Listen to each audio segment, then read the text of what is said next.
Hello everyone, back with the second half of topic 6. We are continuing to talk about percents, but we are going to find the percent of a number now.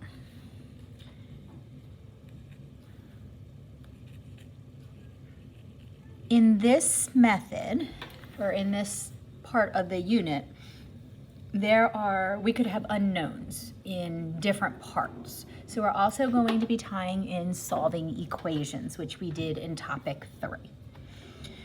All right, so when we start this, or when I start this with the kids in class, I ask questions such as, what is 5% of 210? Oops, I'm sorry. Alrighty, so this is how we start. I love this because it just shows that each word or phrase becomes part of our equation. So is the equal sign. 5% of is multiplication, 210.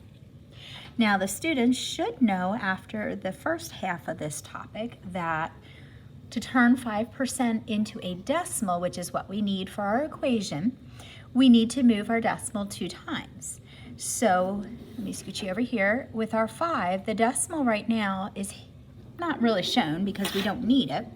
But if we move it 2 times, 1, 2, we get the number 0.05. So that is the decimal for 5%. Now, students are allowed to use the calculator, although I have recommended that they do a few problems by hand and then they can do the rest of them with the calculator, just because we want to be able to get in as much content as possible, but we can't lose the skills either. So in this situation, I'm going to go ahead and just work it out. So we have 210 times 5 hundredths. We know 0 times 5 is 0. 5 times 1 is 5, 2 times 5 is 10. We don't really have to worry about the 0 because that'll add a line of zeros. And our decimal multiplication, so it has 2 decimal spots. So when we come in from the wall, 1, 2. And that is our answer. And that 0 is a trailing 0, so it falls off. So this equals 10 and 5/10. Okay? This is what we do the first day in class. So let's try one more example. So we're going to try next 84% of 900, and I want to know is what? Okay, so if you'd like, push pause and figure this out. Otherwise, each part becomes part of our equation. So 84%, we need to turn it into the decimal, so we're moving our decimal place 2 times because it's percent per 100. So 1, 2. So the decimal becomes 0.84 of 900, and is would be our equal sign. Some of our students are struggling to use the calculator, so let me walk you through this just in case. This is the type we are using in class. They do not need one. If they bring one from home, they still won't be able to use it just because they're all just using the basic calculator. Next year could possibly, depending which class they go into, might need a calculator at that time. Okay, so we're going to put in 0.84 times 900, and that equals 756. Some of the students are struggling with getting that decimal in and getting the correct answer, so we've been practicing so that they do get the correct answer. Okay, so this is how we start. This is the first day. All right, then from there, we're going to use that to move on. The next one we look at is 80% of what number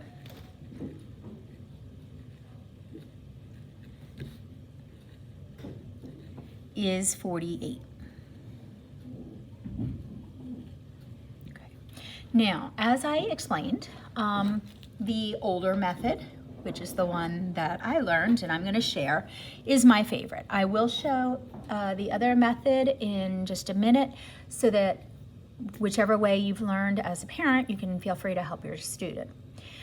All right, so 80%, again, we're going to put in the decimal. So that's 0.80 because we've moved the decimal 2 times. Of is multiplication. What number, since we're looking for the number, we've been calling that n, is our equal sign, and then 48. Okay. This takes us back to topic 3. We want to find n, so we want to get rid of the 8.8.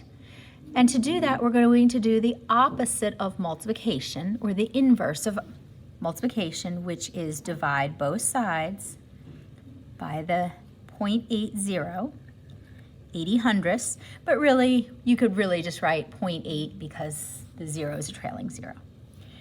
These 0.80s go away. You're left with n equals, and then again, they can go to the calculator.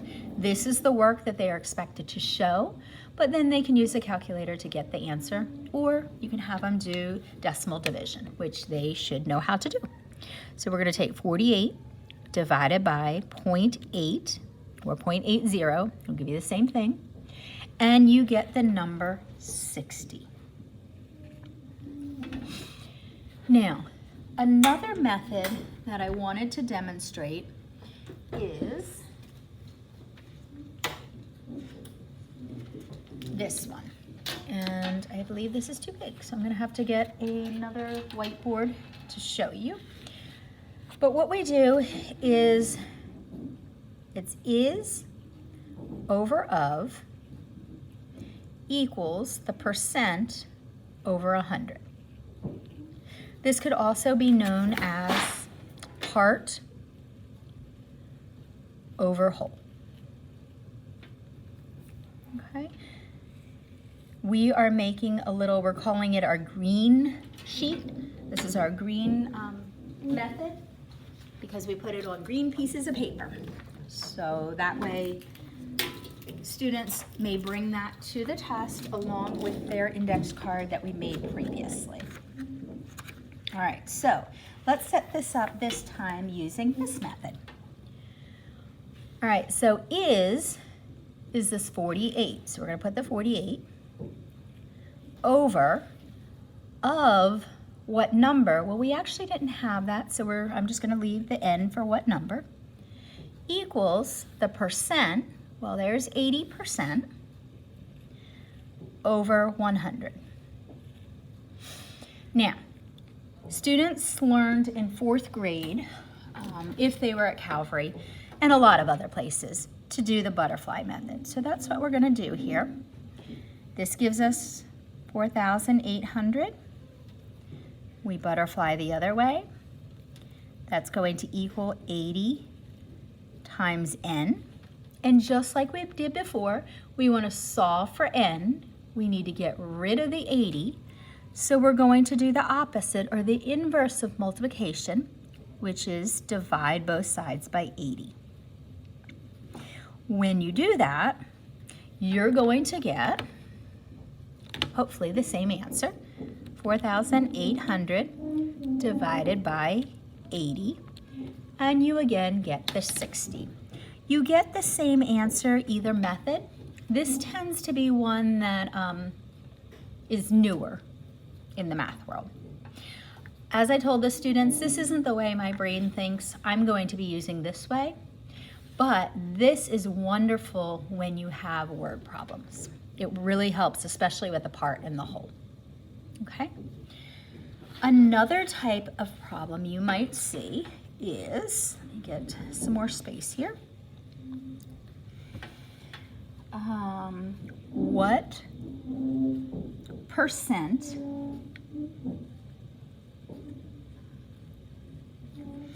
is 5%. Oh, no, sorry. What percent, oh, there we go, of 75 is 33. All right, so again, what percent? That's what's missing this time, so I'm going to use the letter P. Of is multiplication. 75 is 33. I want to solve for my percent. I want to get the P alone, so I need to get rid of the 75. To do that, I'm going to do the opposite, or the inverse of multiplication, which is division. Those 75s go away, and I have P equals. Now, this is the one they have to be careful about. If you do 33 divided by 75, you're going to get 0.44.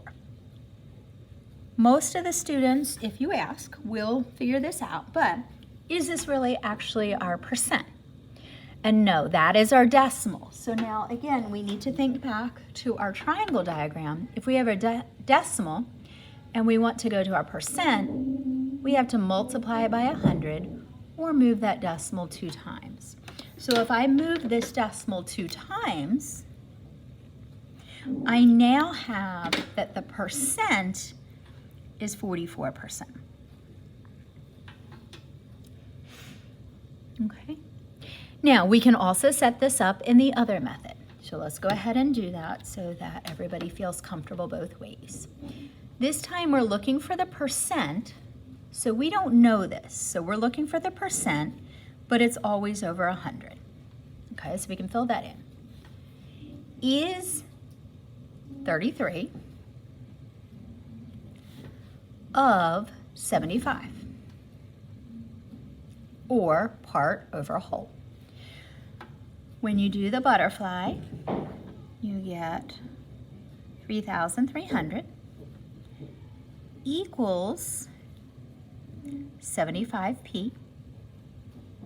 Again, we want to get p alone, so just like we did up here, you can see it's exactly the same. We're going to divide both sides by that 75. When you do that, you are going to get, so 3,300 divided by 75, you again get 44. But in this method, you don't have to change it to a percent because it's already there, which is one reason people do like this method. Okay. We will be continuing to work on this in class for the next few days. There is a test coming up, so please make sure that you've checked RenWeb. It should also be written in your student's planner. We will be doing a study guide and some more word problems with this. The word problem part comes in really handy when you think about the part and the whole of this equation. I hope that helps. If you have any questions, please feel free to send me an email and I will answer as soon as I'm able. Have a great night. Bye.